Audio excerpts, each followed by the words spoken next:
Doctor, disculpe, no se le escucha.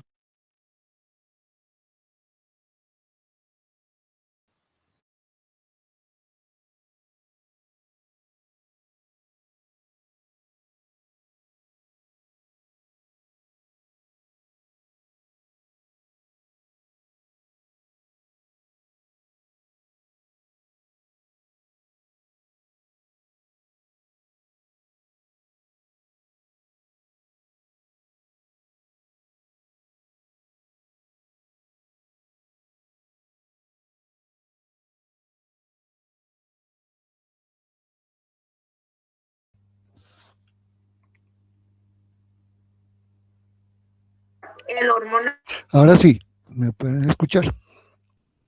Sí, Sí, doctor, doctor. ya se escucha. Sí, doctor, ya se le Sí, escucha. doctor.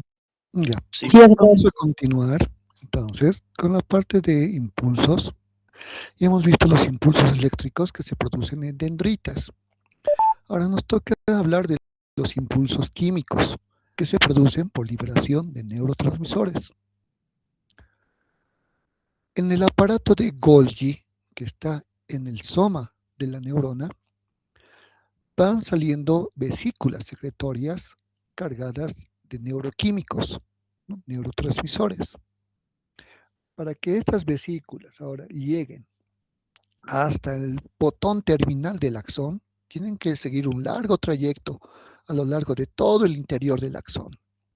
Entonces, a este movimiento que vemos de vesículas desde el soma hasta el botón terminal del axón, pues se le llama transporte axónico anterógrado, porque va hacia adelante.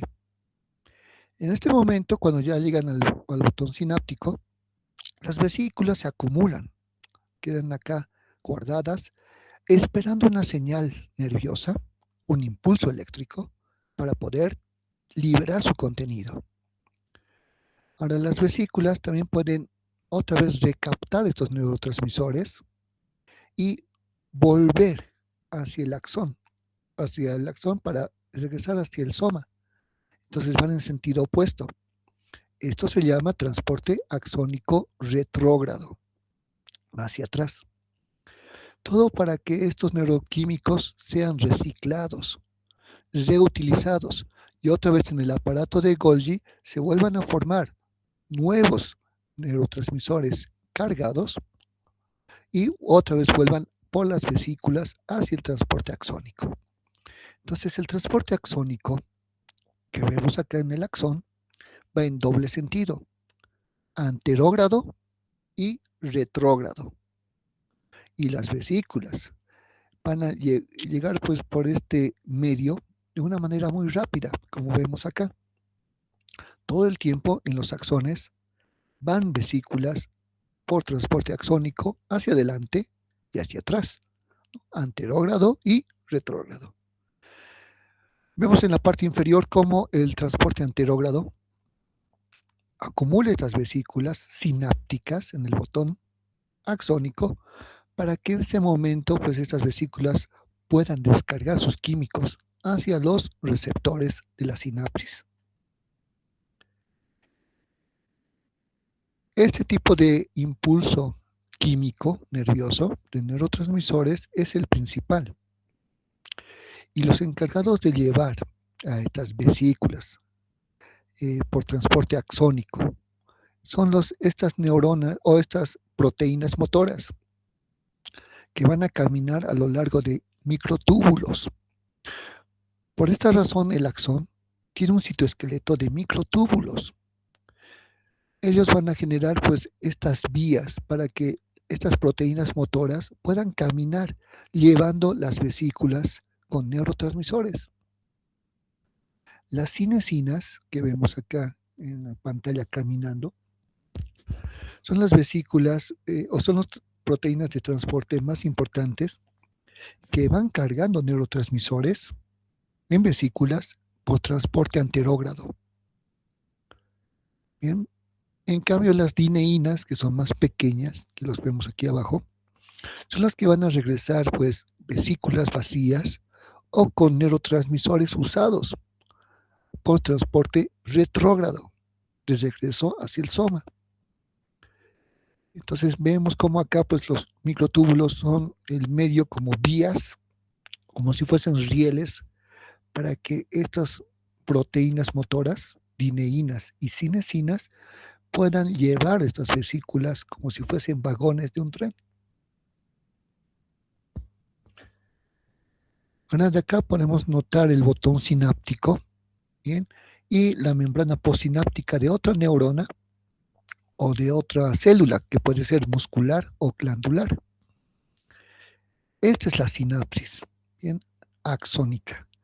¿Bien? Puede ser axosomática, axodendrítica o axoaxónica, ¿bien? Si está con otra neurona.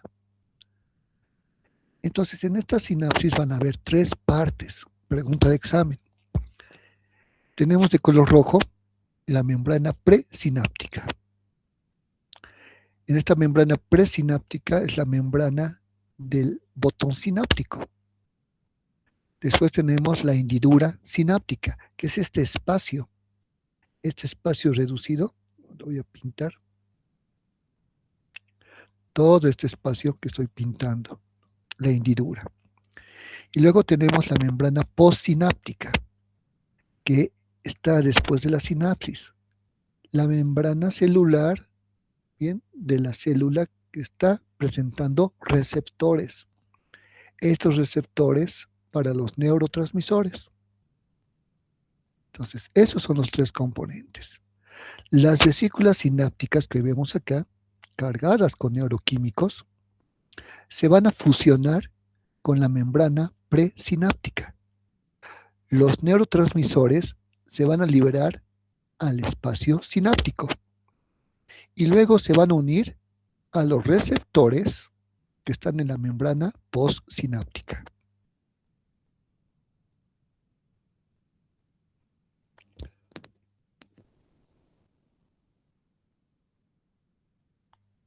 El impulso electroquímico se desplaza por la membrana hasta llegar al botón terminal presináptico. Allí se encuentran las vesículas cargadas de neurotransmisores. Al ser excitadas, las vesículas se desplazan hacia la membrana presináptica y allí liberan el neurotransmisor hacia la hendidura sináptica. Las vesículas, podemos decir literalmente, se abren en la hendidura sináptica. Desde aquí, el neurotransmisor liberado se une a los receptores postsinápticos y así se transmite el impulso a la membrana postsináptica. Hemos visto cómo se realiza la liberación de neuroquímicos, neurotransmisores, y los receptores que captan estos neurotransmisores van a estimular la apertura de canales de sodio de esta membrana postsináptica. Cuando se abren los canales de sodio, pues el sodio ingresa a favor de gradiente y produce una nueva despolarización de membrana, causando un potencial de acción, un potencial eléctrico que va a viajar como una onda eléctrica de despolarización. Así se transmiten entonces las señales nerviosas. Es un impulso eléctrico que estimula la liberación de neuroquímicos y estos neuroquímicos van a generar otro impulso eléctrico de despolarización. Entonces, de esta manera, pues vemos cómo en la sinapsis el impulso nervioso se transmite de una célula a otra célula. También hay una recaptación de neurotransmisores. Podemos ver acá cómo los neurotransmisores que son liberados en la hendidura sináptica y se unen a sus receptores, luego de presentar esa acción estimulante, son nuevamente recaptados por el mismo axón. O sea, los químicos otra vez son atrapados por endocitosis y forman otra vez vesículas pues, sinápticas con neurotransmisores. Esto se denomina recaptación. Por ejemplo, la dopamina que estamos viendo acá es la hormona del placer, el neurotransmisor del placer, que se produce cuando tenemos un estímulo pues, de satisfacción, de recompensa. Cuando se libera dopamina y este tiene acción en sus receptores, produce un estímulo, ¿no? Excitativo. y la dopamina luego se recapta, vuelve otra vez a su lugar de origen, a las vesículas sinápticas. Las drogas, como la cocaína, heroína, por ejemplo, lo que hacen es inhibir esta recaptación de dopamina. Entonces, por esa razón, la dopamina se libera en mayor cantidad y tiene más efecto en sus receptores, porque ya no se está recaptando. Y con este efecto, bueno, más activo, más prolongado, pues produce más excitación a las neuronas. Los neurotransmisores que hemos visto en el video, bueno, se clasifican según el tipo de neurona que las producen. Dopamina, serotonina, noradrenalina, por ejemplo, son neuroquímicos estimuladores. Su efecto es estimulador. En cambio, hay otros tipos de neurotransmisores que son inhibidores, como el GABA, gamma amino o el ácido gamma aminobutírico. El GABA, que se une a sus receptores, produce un efecto inhibidor, bloqueando los canales de sodio de la neurona. Por esta razón, la neurona empieza a inhibirse y ya no transmite más señales. Entonces, el efecto depende del tipo de neurotransmisor que se va liberando, si es estimulante o inhibidor. Aquí tenemos como una neurona tiene esa sinapsis con una célula de músculo esquelético. Bien. Entonces, en este punto de sinapsis neuromuscular es donde se presenta pues, los receptores de neurotransmisores en la membrana postsináptica. Ahora, el neurotransmisor también puede ser estimulante o inhibidor dependiendo al tipo de célula al cual se una. En el sistema nervioso motor somático, como vemos acá, una neurona motora, van liberando acetilcolina. La acetilcolina es el neurotransmisor estimulante para el músculo esquelético. ¿Ven? Produce contracción. Pero la misma acetilcolina es inhibidora en el sistema nervioso motor autónomo.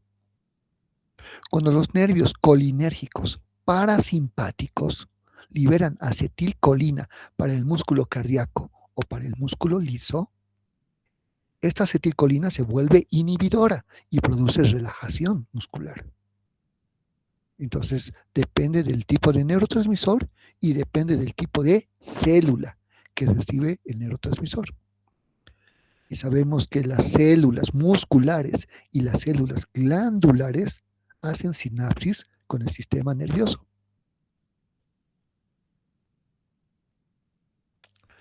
De aquí pasamos ahora a la clasificación de células neurogliales. Son las células de apoyo. Estas células neurogliales están en el sistema nervioso central y sistema nervioso periférico. No transmiten impulsos nerviosos. En su función simplemente es de apoyo físico, apoyo metabólico, protección a las neuronas, apoyo nutricional a las neuronas. Y estas células neurogliales pueden tener mitosis, pueden dividirse, ¿no? Y por eso son la gran mayoría. Por una neurona hay 4 células neurogliales. Ahora, en el sistema nervioso central, y anoten esto, espero que estén tomando sus apuntes, hay 4 tipos de células neurogliales. El sistema nervioso central presenta astrocitos, oligodendrocitos, microglía y células ependimarias o ependimocitos.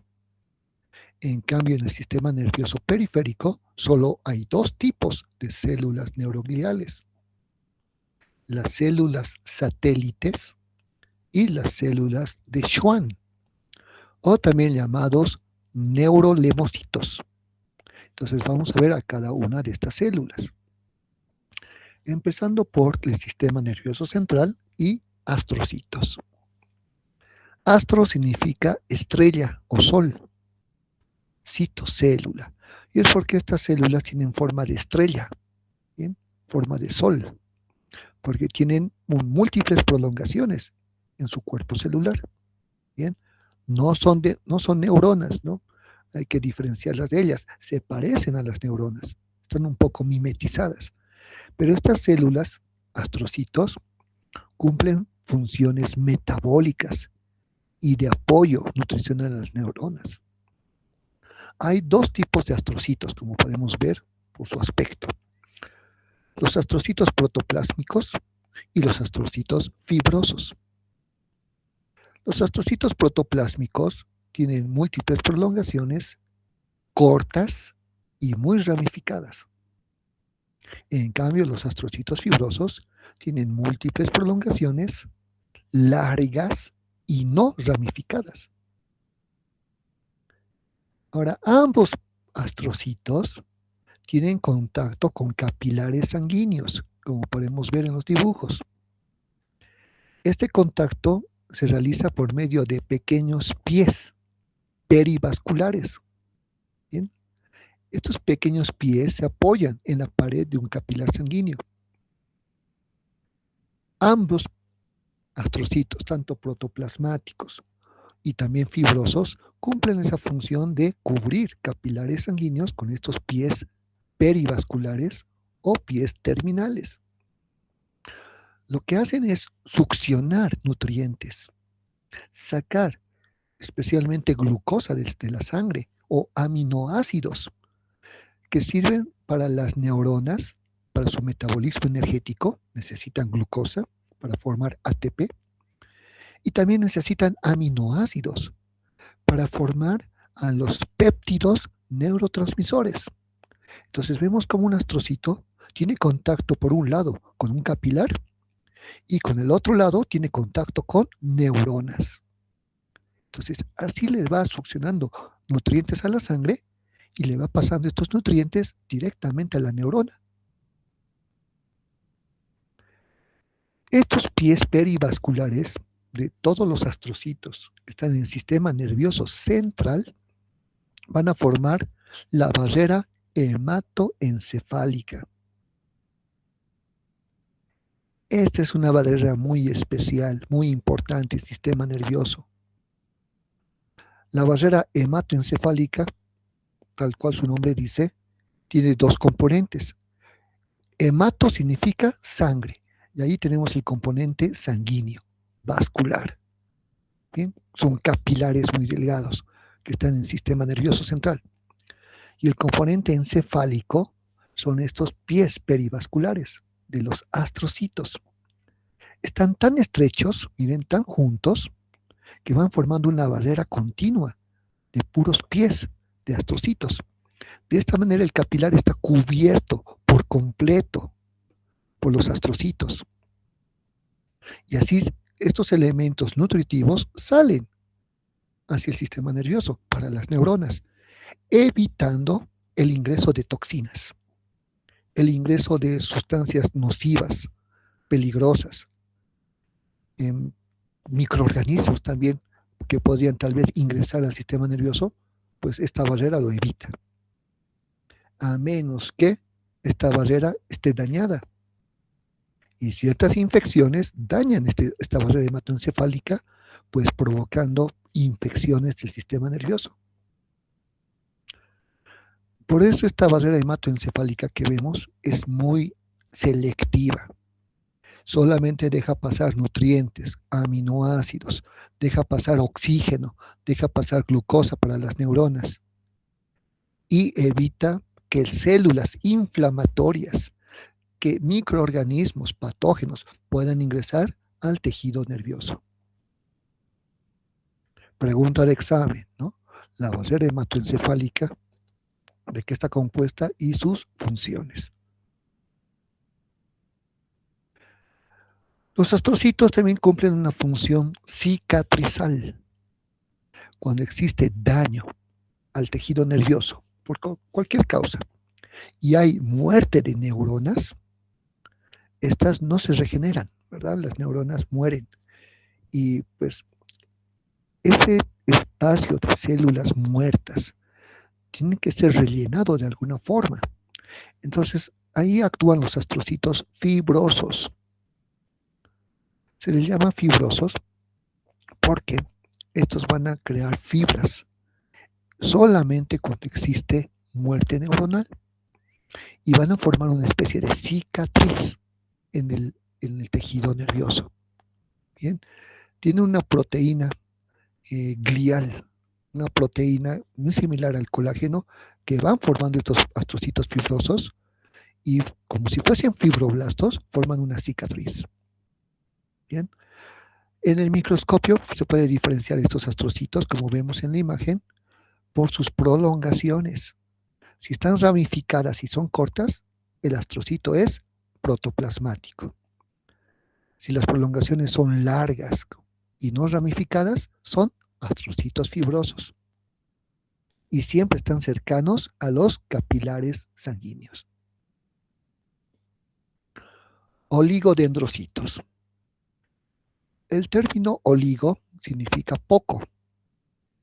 Dendro significa árbol o ramificación. Y cito, célula. Entonces son células de pocas prolongaciones o pocas ramificaciones. Los oligodendrocitos están en solamente el sistema nervioso central. Y su membrana celular tiene un fosfolípido muy grasoso llamado mielina. Tiene muchos ácidos grasos. Tiene 4 colas de ácidos grasos. Bien, el doble de lo normal. Por esta razón, su membrana es blanca, es blanquecina, porque tiene mielina. Ahora, este fosfolípido mielina es un aislante eléctrico. Por eso los oligodendrocitos forman prolongaciones, ¿bien?, que van a envolver a los axones de las neuronas. Es como un vendaje. Esas prolongaciones empiezan a cubrir, dando vueltas y vueltas a los axones, formando así vainas de mielina. Las vainas de mielina cubren a los axones de las neuronas. Y podemos ver acá cómo una neurona tiene varios axones, varias vainas de mielina en su mismo axón. De esta manera, el impulso eléctrico que está viajando por el axón va a saltar por estos puntos, estas pequeñas zonas que no tienen vainas de mielina, que están entre una vaina y otra. El impulso salta de un punto a otro. Estos se llaman nodos de Rambier. O sea, los nodos de Rambier son estas pequeñas partes estrechas entre una vaina de mielina y otra vaina. Y justamente en esos nodos de Rambier el impulso está saltando. La electricidad avanza más rápido. Bien, tiene una conducción saltatoria. Y así llega pues a su destino. Bien, especialmente para el músculo esquelético.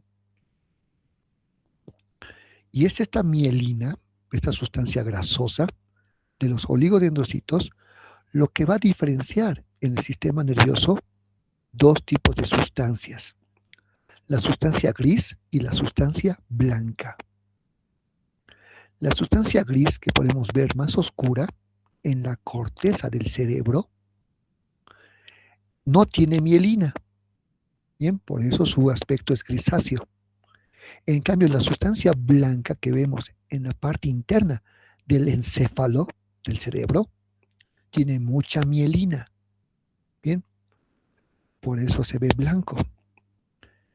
Bien, entonces la sustancia gris siempre es externa y la sustancia blanca es interna, solamente en el encéfalo.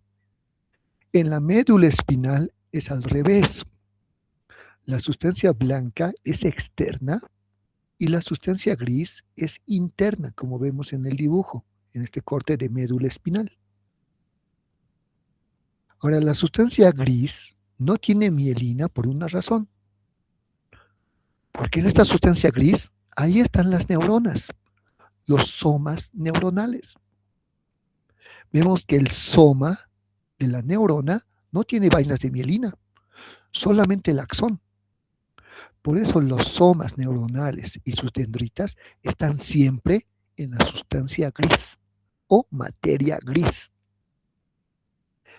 Solamente los axones van a estar en la sustancia blanca, cubiertos de mielina. Y si vemos este esquema, podemos notar claramente lo que acabo de decir. Vemos un corte sagital de lo que sería el encéfalo. Estamos viendo todo el cerebro. ¿Bien? Aquí está el cerebelo y el tallo encefálico. Notan que aquí en la parte externa, todo lo que estoy pintando de amarillo, esa es la sustancia gris. Y esta sustancia gris está conformado de neuronas, de somas neuronales y dendritas que no tienen mielina.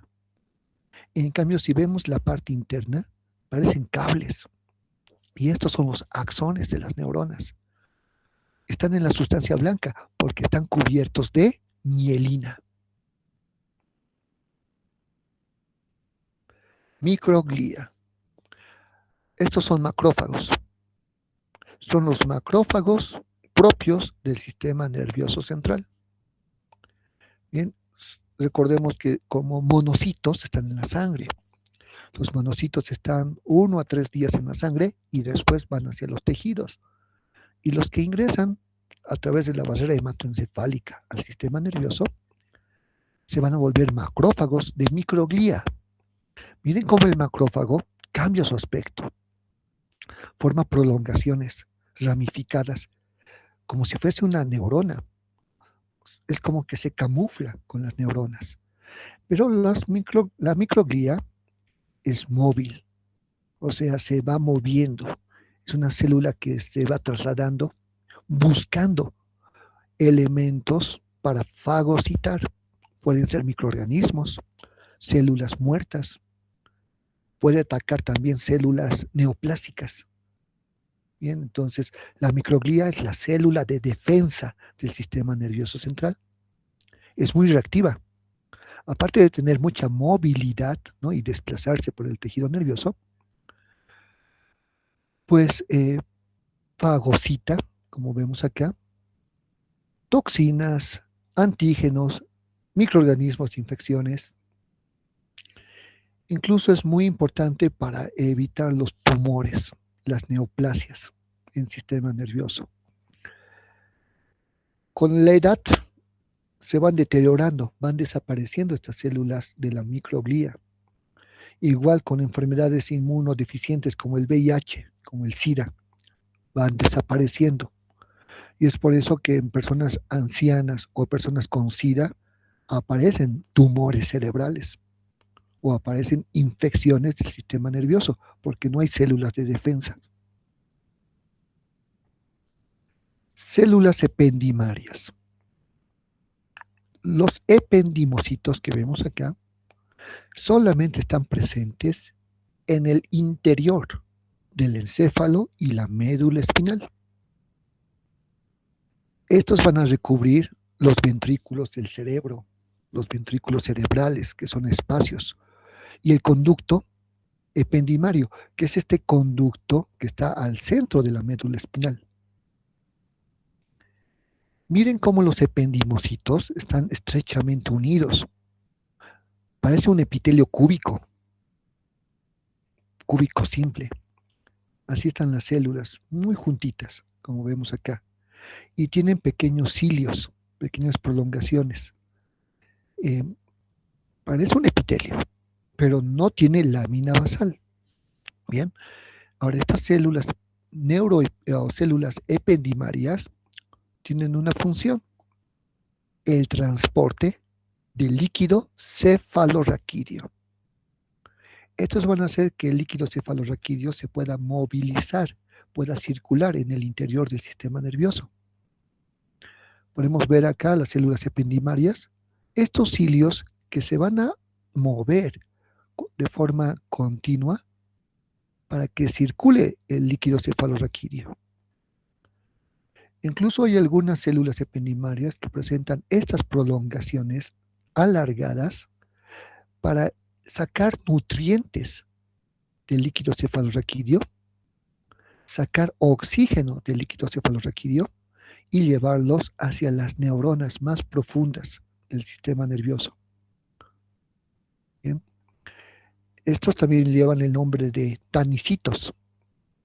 Tanicitos, lo van a leer en el libro de Gardner, y se encuentran muy cerca del hipotálamo.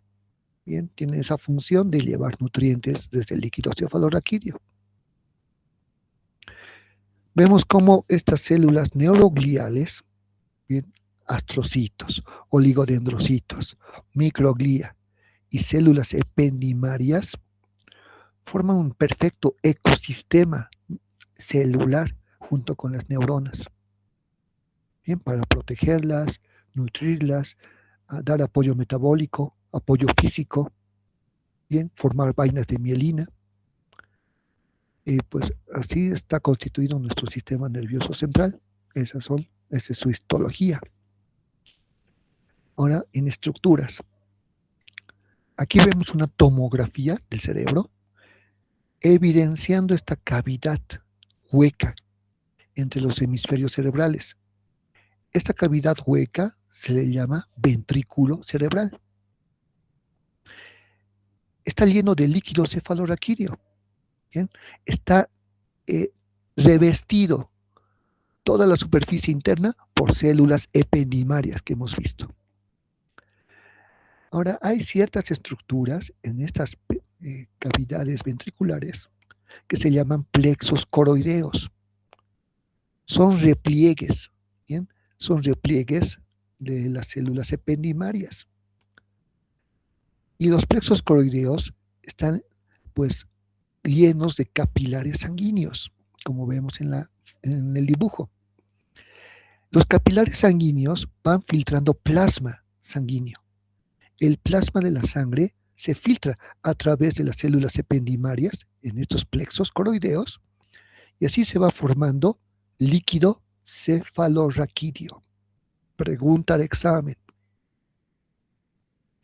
Aquí vemos este mismo dibujo, ya más detallado, donde está el capilar sanguíneo. Aquí vemos un tejido conjuntivo laxo, ¿bien?, de la pía madre, y aquí están las células ependimarias, permitiendo esa filtración de plasma, que va a contener agua principalmente, con glucosa, con oxígeno, con vitaminas, con iones minerales, sodio, cloro, magnesio, presenta también calcio. Por eso el líquido cefalorraquídeo que se está formando por estos plexos coroideos es un líquido oxigenado y con muchos nutrientes. Y esa es la función, nutrir al sistema nervioso. Por eso el líquido cefalorraquídeo va a ser, pues, el líquido de nutrición para las neuronas más profundas. Podemos ver acá los ventrículos cerebrales. Hay 4 ventrículos cerebrales principales. Aquí vemos en los 2 hemisferios cerebrales al primer y segundo ventrículo, ¿bien?, que son los laterales, que tienen forma de cuerno, ¿bien?, esta forma de C.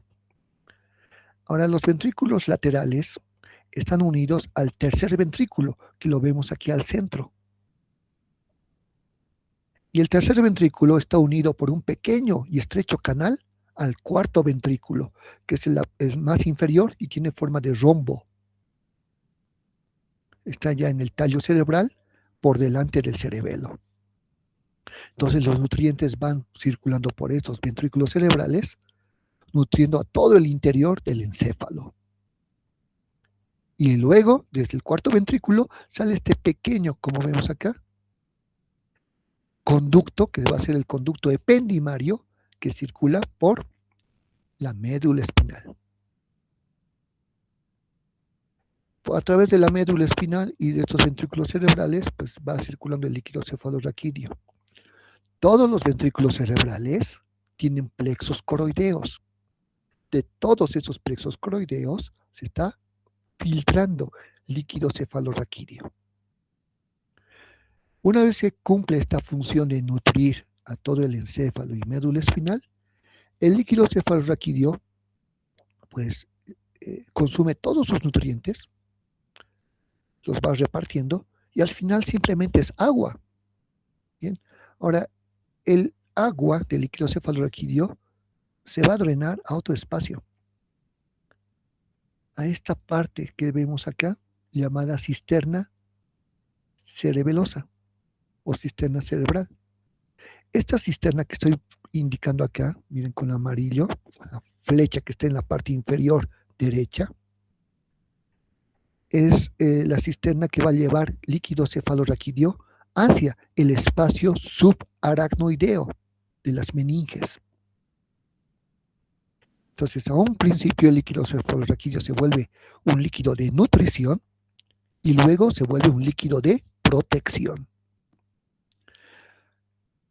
Cada hora, los plexos coroideos forman entre 14 a 36 mililitros de cefalorraquídeo por hora.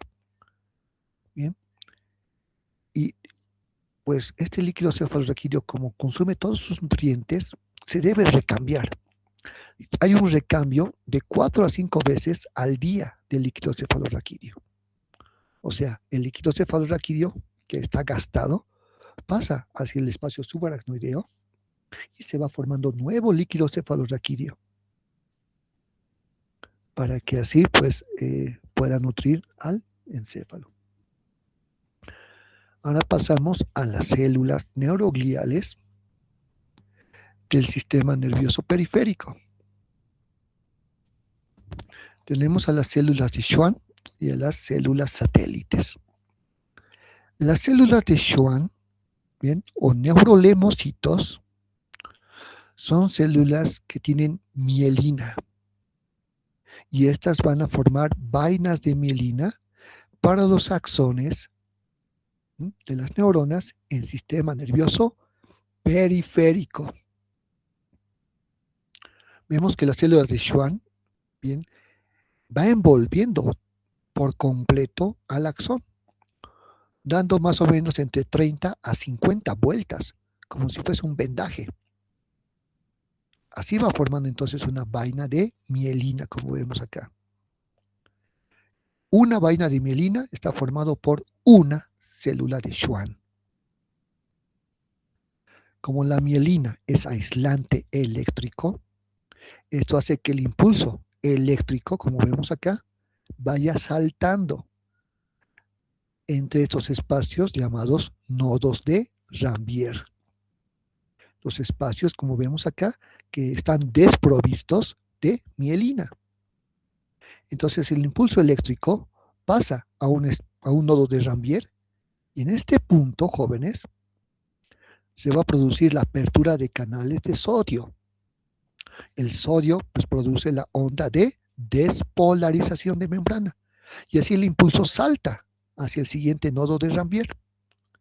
Se abren nuevos canales de sodio y se produce otra despolarización. Y esa corriente eléctrica salta hacia el siguiente nodo de Rambier y ocurre nuevamente lo mismo. Se abren canales de sodio y ocurre otra despolarización y el impulso salta hacia el siguiente nodo de Rambier. Una vez que el impulso eléctrico ha pasado, se van a repolarizar las membranas con la apertura de los canales de potasio. El potasio va a salir y se repolariza la membrana. Luego la bomba de sodio-potasio actúa y vuelve a la normalidad, a un potencial de reposo. Por eso el impulso nervioso siempre es más rápido cuando el axón está cubierto por vainas de mielina. Ahora, como vemos acá, miren en los microtúbulos, en el interior, las proteínas motoras, cinesina y dineína, están transportando neurotransmisores. Bien, en el interior del axoplasma. Mientras en el axolema, en la membrana, el impulso eléctrico está saltando, viajando a lo largo del axón.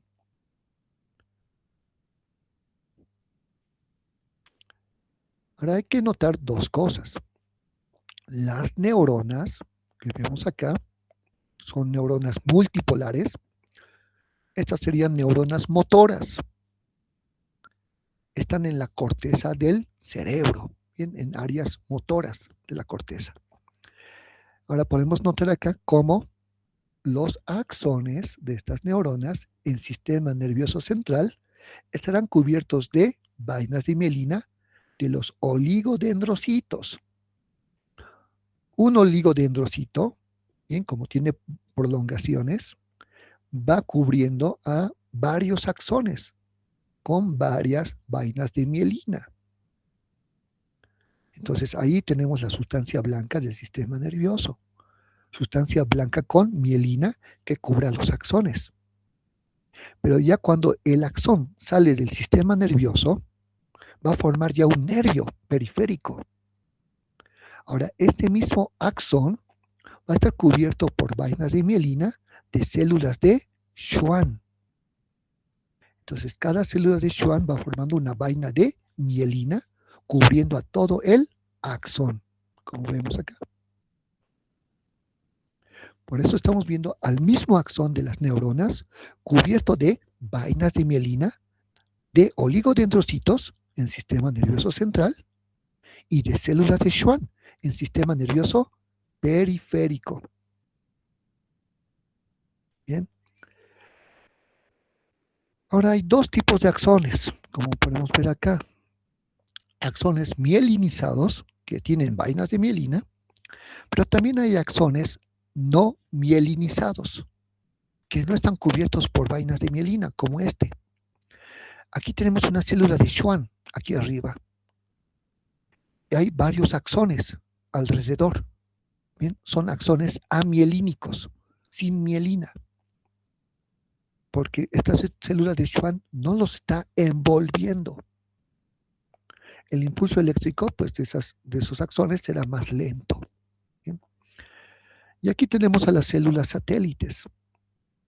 Son estas pequeñas células aplanadas, ¿bien?, con un solo núcleo, que van a cubrir al soma de neuronas unipolares y pseudo-unipolares que están en los ganglios nerviosos, en los ganglios sensitivos periféricos. Aquí vemos el soma de una neurona pseudo-unipolar. Miren cómo el axón está cubierto de vainas de mielina, ¿verdad?, por células de Schwann. En cambio, el soma está cubierto de células satélites y son células de protección.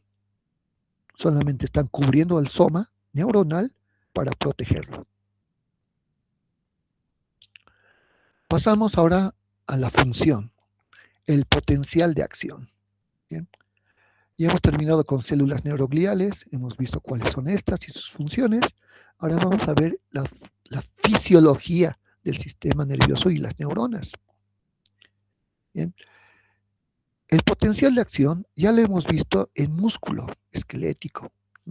Es ese tipo de electricidad, de despolarización que viaja por toda la membrana celular gracias a la apertura de canales de sodio.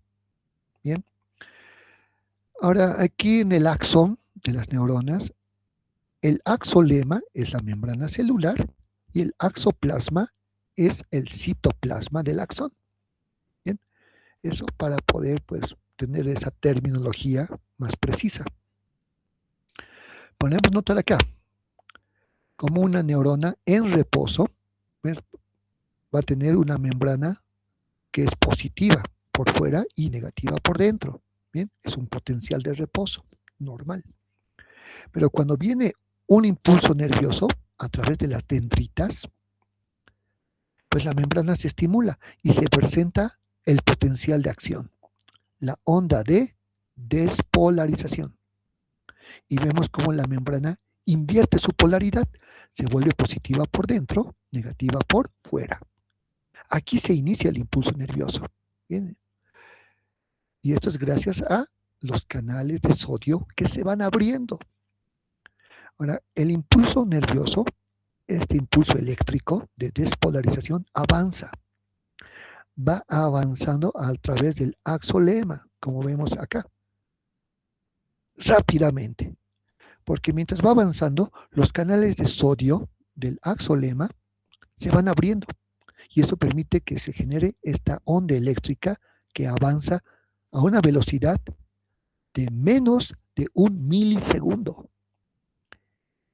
Pues viaja a la velocidad de la electricidad, por eso es casi tan instantáneo.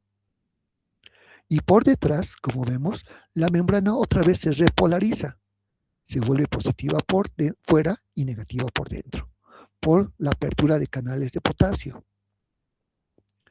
Entonces son estos canales de potasio y sodio los que van a actuar durante las fases del potencial de acción. Entonces aquí iniciamos como en el dibujito, empezamos con el potencial de reposo, donde los canales de sodio y potasio están cerrados, ¿bien? Están descansando. Hay más sodio fuera de la célula, más potasio dentro de la célula, ¿no? Normal. El potencial de reposo, aquí está, es de menos 70 milivoltios. Bien, eso es lo normal. Bien, es ligeramente positivo por fuera. Bien. Ahora, cuando este potencial de reposo cambia, porque hay un estímulo, los canales de sodio, como vemos acá, abren sus compuertas, el sodio entra a favor de gradiente de concentración y aquí se produce ese potencial de acción, esa despolarización inmediata. Y como la membrana se vuelve, miren, tan positiva por dentro, porque está ingresando mucho sodio, por fuera se va a volver negativa. ¿Bien? Ahí ocurre la despolarización. Y vemos como el potencial de acción sube a más 30 milivoltios, así de golpe. Bien, ahora esta onda de despolarización va viajando, ¿verdad? Mientras haya pasado, ya se abren los canales de potasio para la repolarización. Los canales de potasio están abiertos, el potasio sale a favor de gradiente. Entonces, la membrana otra vez se va a volver positiva por fuera, negativa por dentro. Y vemos como acá esta onda eléctrica ahora va bajando porque se está repolarizando. ¿Bien? Y va bajando hasta llegar a menos 70 milivoltios, otra vez a su inicio. En ese momento ya los canales de potasio se cierran. ¿Bien? La membrana ya está repolarizada. Pero hay más sodio, ahora hay sodio dentro de la neurona y potasio fuera de la neurona. Entonces, para volver nuevamente estos iones a la normalidad, van a actuar las bombas de sodio-potasio para expulsar 3 iones de sodio por cada ATP y van a introducir 2 iones de potasio. ¿Bien? Entonces, miren cómo la bomba de sodio-potasio, aquí está actuando, está sacando ese sodio y está permitiendo el ingreso de potasio. Con esto la membrana otra vez llega a su equilibrio normal. Bien, sigue estando en reposo. Y pues va a estar esperando otro nuevo impulso, otra nueva estimulación para generar un nuevo potencial de acción.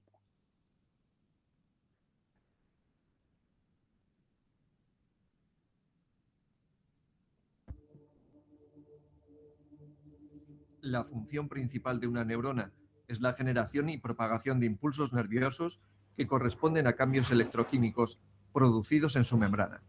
El impulso nervioso se transmite a lo largo de su axón y pasa de unas células a otras por zonas de contacto especializadas. En una neurona, al igual que ocurre en todas las células, la membrana plasmática se encuentra polarizada, debido a que los iones se distribuyen de distinta forma a ambos lados de la misma. En el interior hay potasio, pero predominan los grandes aniones proteicos, con carga negativa, mientras que en el exterior predomina el sodio. Como consecuencia, el exterior está cargado positivamente y el interior negativamente. La diferencia de potencial existente entre el exterior y el interior de la membrana se llama potencial de reposo y alcanza un valor de aproximadamente unos menos 70 milivoltios.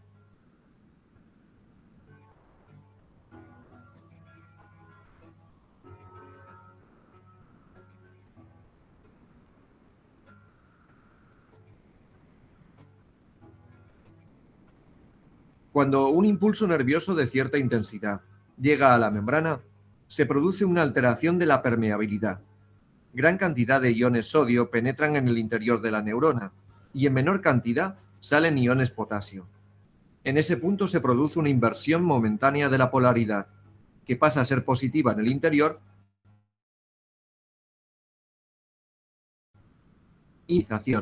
y a la diferencia de potencial existente entre el exterior y el interior de la membrana, que pasa a ser de unos 40 milivoltios, se le llama potencial de acción. La despolarización de un punto concreto de la membrana induce una perturbación eléctrica en las zonas adyacentes, que sufren una despolarización y alcanzan un nuevo potencial de acción, provocando con ello la propagación del impulso nervioso a lo largo de la membrana. Cuando el potencial de acción ha recorrido unos pocos milímetros, el punto donde se inició la perturbación se repolariza, gracias a que las proteínas transportadoras existentes en la membrana bombean iones sodio desde el interior al exterior y iones potasio desde el exterior al interior. Una vez que el impulso nervioso llega a la zona final del axón, se transmite a otra neurona o a un órgano efector por medio de un contacto funcional denominado sinapsis. Cuando el impulso llega al elemento presináptico, los neurotransmisores se liberan a la hendidura sináptica y se unen a los receptores de la membrana postsináptica, provocando en ella un incremento de la permeabilidad del sodio. La entrada de sodio despolariza la membrana y hace que el impulso nervioso se propague nuevamente a través de la segunda neurona.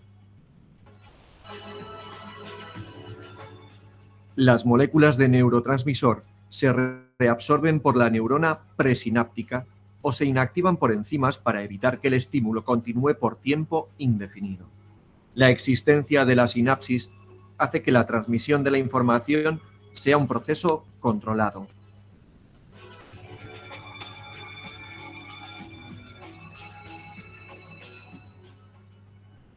Si no existieran, la excitación de una neurona se transmitiría inevitablemente por toda la red de neuronas interconectadas sin ningún control.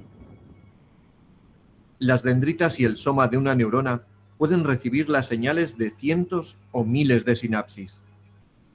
Si el efecto del neurotransmisor sobre la neurona es hacer el interior menos negativo, se trata de un neurotransmisor excitante.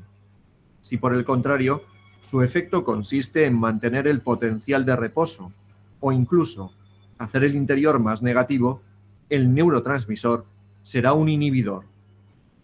La neurona integrará toda la información y si las señales de excitación superan a las inhibitorias, se iniciará un potencial de acción. En la actualidad se conocen unos 50 neurotransmisores, pero la lista sigue creciendo. Intervienen en multitud de procesos, actuando sobre neuronas que transmiten órdenes de movimiento, sensaciones de depresión, de euforia, de placer o de miedo. Y es que en el fondo, hasta el amor y el odio son procesos químicos.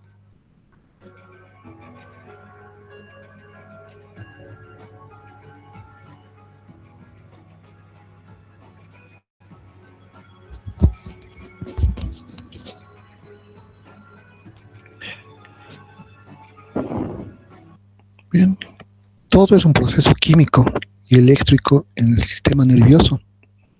Nuestras emociones, bien, nuestras conductas, todo es neuroquímico en realidad.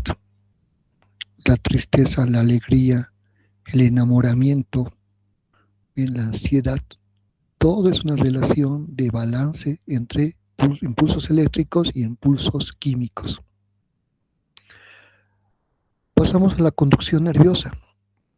La conducción es la velocidad en la cual los impulsos eléctricos viajan por las neuronas. Hay dos tipos de conducciones, la conducción continua y la conducción saltatoria. La conducción continua, bien, podemos verla acá, es la que va a ir a través de axones no mielinizados. Como no tiene mielina el axón, el impulso eléctrico tiene que viajar a lo largo de todo el axolema. Bien, entonces va de forma continua hasta llegar hasta el botón sináptico. Bien, por eso la conducción continua es lenta. En cambio, cuando el axón tiene vainas de mielina, la conducción eléctrica salta por los nodos de Rambier. Es una conducción saltatoria, por lo cual llega más rápido hasta el botón terminal y por eso esto permite la liberación más rápida de neurotransmisores. Bien, entonces recuerden, axón mielinizado tiene conducción saltatoria y es rápida. Axones no mielinizados, que no tienen mielina, la conducción es continua y lenta. Pasamos a las meninges. Son cubiertas de tejido conjuntivo que van a proteger al sistema nervioso central, encéfalo y médula espinal. Ahora, estas cubiertas de tejido conjuntivo van a ser tres, ¿no? Meninges. La dura madre, que es la meninge más externa, la aracnoides, que está al centro, y la pía madre, que es la meninge más delgada e interna. Vemos acá, pues, el cráneo, capa por capa, como podemos ver aquí en el dibujo y en la foto. Desde el cuero cabelludo, que se retira, va a haber una capa también de músculo con aponeurosis, el músculo occipito frontal. Después tenemos una capa de periósteo, del hueso, y por debajo del hueso ya tenemos a la primera meninge, la dura madre, que es la meninge más dura, la más gruesa y fibrosa. Luego tenemos una aracnoides, que va a presentar un espacio subaracnoideo donde está el líquido cefalorraquídeo de protección. Y por último tenemos a la pía madre, que es la meninge más delgada y más vascularizada también, que está en contacto con el encéfalo, ¿sí? Con la sustancia gris del encéfalo. La dura madre tiene dos partes. Una dura madre subperióstica, o sea que es la dura madre que está debajo del periósteo, y esta pues va a estar unida al hueso del cráneo, tanto de la bóveda craneal como de la base del cráneo. Al cubrir estas eminencias óseas, ofrece una protección lisa, bien, para que el cerebro no se pueda dañar con estas partes o eminencias del hueso. Además, también va a presentar vasos sanguíneos y fibroblastos. Vemos cómo los vasos sanguíneos, especialmente arterias y venas, recorren toda esta dura madre subperióstica. Por debajo se encuentra la dura madre meningia, que es más gruesa. Esta tiene una gran cantidad de colágeno, denso, irregular. Y podemos ver cómo se forma una especie de tienda, como si fuese una manta sobre todo el encéfalo. Incluso se forma una hoz, que aquí lo podemos ver. Hoz con H, con Z. Esta se denomina hoz del cerebro, que es una capa de dura madre, ¿bien?, que está entre el hemisferio cerebral derecho e izquierdo, los va separando. Y aquí en esta hoz, bien, de la dura madre, hay dos venas sagitales. Sagitales porque van desde la frente hasta la nuca, de esta manera. La vena sagital superior y la vena sagital inferior, que está aquí abajito y pequeña. Entre la dura madre y la aracnoides hay un pequeño espacio virtual, o sea, está cerrado, que es el espacio subdural. Entre el hueso y la dura madre también hay otro espacio, bien, el espacio epidural. Epi significa encima, ¿no?, y sub, debajo. Debajo, bueno, después del espacio subdural, ahí tenemos la aracnoides, la segunda meninge. Esta aracnoides es más delgada, como aquí podemos ver, y va a presentar trabéculas en su interior. Estas trabéculas delgadas y irregulares tienen aspecto de telaraña. Y entre los espacios que están entre las trabéculas, pues ahí está el líquido cefalorraquídeo, en el espacio subaracnoideo. Pues está debajo de esta aracnoides. Vemos aquí a la derecha cómo en esta cisterna cerebelo-medular o cisterna de Magendie, ¿no?, que es un pequeño orificio que está en el conducto ependimario, miren, debajo del cerebelo, entre la médula espinal y cerebelo, el líquido cefalorraquídeo que ha circulado ahora sale directamente a este espacio subaracnoideo y el líquido cefalorraquídeo ahora circula por toda la superficie, formando una especie de colchón hidráulico, un colchón de agua que protege al encéfalo. Vemos aquí el espacio subaracnoideo, bien, en un corte frontal, donde podemos ver el hueso del cráneo arriba. Aquí está la dura madre, bien, la dura madre meningia, que está formando esta hoz del cerebro. Y al centro tenemos la vena sagital, el seno venoso sagital superior, bien, que es esta vena que recorre de la frente a la nuca. La aracnoides va a formar estas estructuras llamadas vellosidades aracnoideas. Aquí lo que estoy pintando de amarillo. Son como excrescencias, son protuberancias de la aracnoides que penetran a través de la dura madre y entran al seno venoso sagital superior. La función de estas vellosidades es drenar líquido cefalorraquídeo, o sea, drenar el agua, y que pase hacia el plasma de la sangre venosa. Porque el líquido cefalorraquídeo, pues, solamente es agua, ya no tiene nutrientes, solo es de protección, entonces nuevamente pasa hacia la sangre para formar parte del plasma sanguíneo. Y como vemos en este dibujo, hay varias vellosidades a lo largo de toda la vena sagital superior. Aquí lo podemos ver, lo que estoy pintando, a ver, con otro color. Lo que estoy pintando de verde, una velocidad, ¿no?, aracnoidea, aquí hay otra, y así están a lo largo de la vena sagital, drenando líquido cefalorraquídeo. Por eso se recambia el líquido cefalorraquídeo. Se forma en los plexos coroidales y se drena en las vellosidades aracnoideas. Pregunta de examen. Luego tenemos la pía madre, que esta es la meninge más delgada de todas. Los vasos sanguíneos que estaban en la dura madre atraviesan la aracnoides sin irrigarla. Y estos vasos sanguíneos ya se vuelven en arteriolas, en la pía madre. Y aquí podemos ver lo que estoy marcando con rojo. Todo eso es la pía madre. Es muy delgadita. Esta capa que está cubriendo a toda la superficie del encéfalo tiene varios vasos sanguíneos. Son los vasos sanguíneos que han llegado desde la dura madre. Y como podemos ver, esta pía madre, que está formada por células conjuntivas aplanadas y delgadas,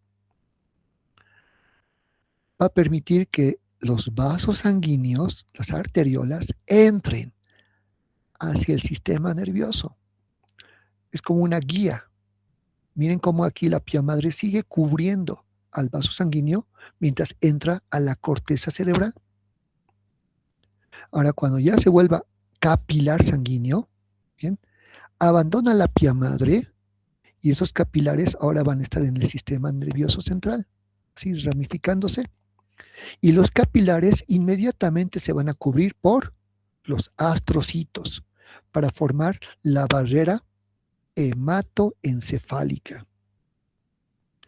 Entonces la pía madre cubre a los vasos sanguíneos a un principio y luego es cubierto por la barrera hematoencefálica de los astrocitos, por estos pequeños pies perivasculares que ya hemos visto.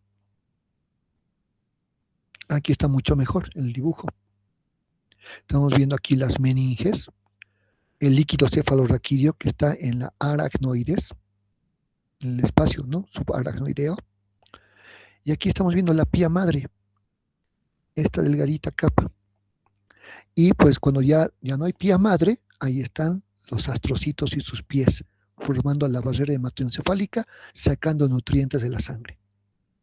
Bien, aquí está mejor. Así se conforma entonces la histología entre meninges y el tejido nervioso del sistema central. Ahora pasamos a la corteza del cerebro y corteza del cerebelo. Recordemos que la corteza siempre es externa y en el encéfalo la corteza se constituye por sustancia gris, sin mielina. Aquí estamos viendo en la foto de abajo toda esta sustancia gris, ¿bien? No tiene mielina, y aquí están los somas de las neuronas. Ahí están las neuronas con sus dendritas haciendo sinapsis entre ellas. Aquí pues, van a ver también microglía, van a ver oligodendrocitos satélites. Y abajo aquí está la sustancia blanca, llena de oligodendrocitos interfasciculares que están entre los fascículos de axones, formando vainas de mielina. Bien. Ahora la corteza cerebral, que aquí podemos observar, tiene 6 capas histológicas. Estamos viendo desde la parte externa, esta sería la parte externa porque están las meninges, ahí está la aracnoides, y está la pía madre, ¿bien? Aquí está la pía madre, hasta la superficie interna. La superficie interna, donde está la sustancia blanca, ¿bien?, con mielina. Y todo esto que vemos es la corteza cerebral, la sustancia gris, ¿bien?, que no tiene mielina. Toda esta corteza cerebral tiene 6 capas, donde están neuronas, ¿bien?, los cuerpos neuronales sin mielina. Ahora, para acordarse de estas 6 capas, hay un mnemotécnico. Anótense esto. Nos vamos a primero fijar entre la primera y la última capa. La primera capa, la más externa, se llama mol, ¿bien? Y la capa más interna, la última, es mul, ¿bien? Mol y mul. Mol significa molecular, ¿bien?, capa molecular, y mul, capa multiforme. Y esto se debe pues al tamaño de las neuronas. En la capa molecular, las neuronas son muy pequeñas, como pequeñas moléculas. Y en la última capa, multiforme, las neuronas son de múltiples formas. Bien, ya tenemos la primera y la última capa. Ahora las capas en medio. Como pueden notar, se repiten. Hay una capa granulosa y una capa piramidal. Otra vez se repite, granulosa y piramidal. Las 2 primeras son externas y las 2 últimas son internas. Entonces así nos podemos acordar. Primero una granular externa, piramidal externa, granular interna y piramidal interna. Bien, y así después le sumamos la última capa, que es la multiforme. Igual, estas capas se refieren a la forma de las neuronas. En la capa granular, las neuronas también son pequeñas, son granulares, ¿bien? Y en cambio, en las capas piramidales, las neuronas son triangulares, como pirámides, ¿bien?, son muy grandes. Ahora, todas estas neuronas de las 6 capas son multipolares, tienen múltiples dendritas, hacen sinapsis dendrodendríticas entre ellas. Por eso la corriente eléctrica va viajando, ¿no?, entre toda la corteza cerebral, conectándose entre todas las neuronas de las 6 capas. Bien. Ahora podemos ver acá en el dibujo de la izquierda que la corteza cerebral va a tener tres principales formas o tipos. Tenemos la corteza primaria motora. Bien. Aquí van a estar principalmente neuronas motoras. Tenemos la corteza sensorial, ¿no? La primaria sensorial, donde van a haber neuronas sensoriales. Y aquí tenemos la corteza de asociación al centro, donde están las interneuronas. Las interneuronas conectan neuronas sensoriales con neuronas motoras. Bien, esta es la capa de asociación donde se analiza la información. De la vía aferente, como podemos ver, la vía de entrada, donde todo estímulo sensorial entra a la corteza cerebral, pasa a la corteza de asociación y luego sale como estímulo motor eferente, una reacción motora de salida. Ahora, notan acá también que los axones de la capa piramidal interna y los axones de la capa multiforme son los únicos axones que salen de la corteza cerebral, de la corteza motora, de la corteza de asociación. Y estos axones entran a la sustancia blanca que vemos acá. Por eso los axones se van cubriendo recién de vainas de mielina de los oligodendrocitos. En toda la corteza, como no hay mielina, pasa fácilmente la electricidad entre neuronas y neuronas, porque hay sinapsis dendrodendríticas. Estas sinapsis transmiten impulsos eléctricos nada más. En cambio, los axones transmiten impulsos químicos.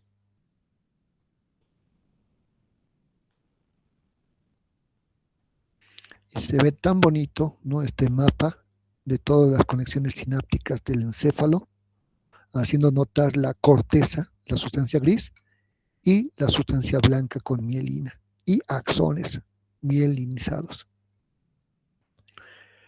Podemos ver también en el interior, ¿bien?, que hay ciertas estructuras nerviosas como el tálamo óptico, el hipocampo, el hipotálamo, los núcleos cerebrales, los núcleos basales. Todas esas estructuras están constituidas por acumulaciones de neuronas, ¿bien?, acá en la parte central. Estas permiten la conexión entre los dos hemisferios cerebrales. Bien, ahí está el cuerpo calloso, por ejemplo. La conexión con el cerebelo y la conexión con los núcleos del bulbo raquídeo y del tallo encefálico. Por eso todas las neuronas y las vías están interconectadas. En la corteza cerebral, jóvenes, como no hay mielina, aquí vemos cómo las neuronas, ¿no?, de la capa molecular, piramidal, granular y demás, todas están pasando impulsos eléctricos. Y son las neuronas piramidales, que son las más grandes, que van reuniendo todos los impulsos que se capten en la corteza y pues envían sus impulsos a los axones a través de la sustancia blanca, porque los axones están mielinizados. Por eso hay una gran actividad eléctrica en la corteza cerebral, y esto se puede registrar mediante un electroencefalograma. Es un aparato, bien, que se coloca, registra toda la actividad eléctrica que se produce en el encéfalo, en los lóbulos, ¿no?, cerebrales, mediante ondas eléctricas llamadas ondas alfa, ondas beta y ondas gamma. Ahora, la corteza cerebelosa es más pequeña, solo tiene 3 capas, ¿bien?, en el cerebelo. La capa molecular, siempre empezamos con mol, ¿bien?, donde están estas neuronas pequeñas, moleculares. La segunda capa, las células de Purkinje, o capa de Purkinje, donde están estas neuronas grandes que podemos observar en línea. Y la última capa, que es la granulosa, donde están estas pequeñas neuronas que parecen granitos, ¿no?, granulares. Todo esto, estas 3 capas de la corteza, pues representan la sustancia gris del cerebelo, donde los impulsos nerviosos igual van pasando en forma eléctrica por sinapsis dendríticas. Y precisamente son las células de Purkinje las que van a captar todos los impulsos de la corteza cerebral y cuyos axones salen de la corteza hacia la sustancia blanca. Y estos axones de las células de Purkinje llevan un neurotransmisor inhibidor, el GABA, ácido gamma amino butírico, que es un neurotransmisor inhibidor encargado de mantener el equilibrio, la estabilidad, los movimientos coordinados de la persona, o sea, del cuerpo, ya que estos impulsos inhibidores hacen que pues, la persona se pueda enfocar en determinados movimientos. Así inhibe todos los demás tipos de estímulos y se enfoca en el equilibrio, en la estereoagnosia, equilibrio del cuerpo, en saber cómo están las partes del cuerpo, cómo están ubicadas, en hacer movimientos coordinados como abotonarse una camisa o como escribir. Bien. Bien. Y hasta acá vamos a pasar. Ya no nos queda mucho tiempo. Voy a pedirles 2 cosas. Primero, sacar fotografías de sus apuntes del día de hoy y me lo van a pasar a mi WhatsApp como la anterior semana. Tienen 5 minutos para hacer esa actividad. Después de los 5 minutos vence el plazo. Entonces saquen fotos.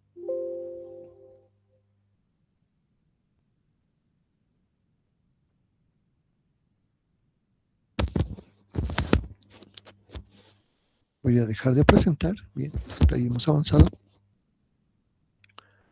Mientras están sacando fotos, voy a llamar lista.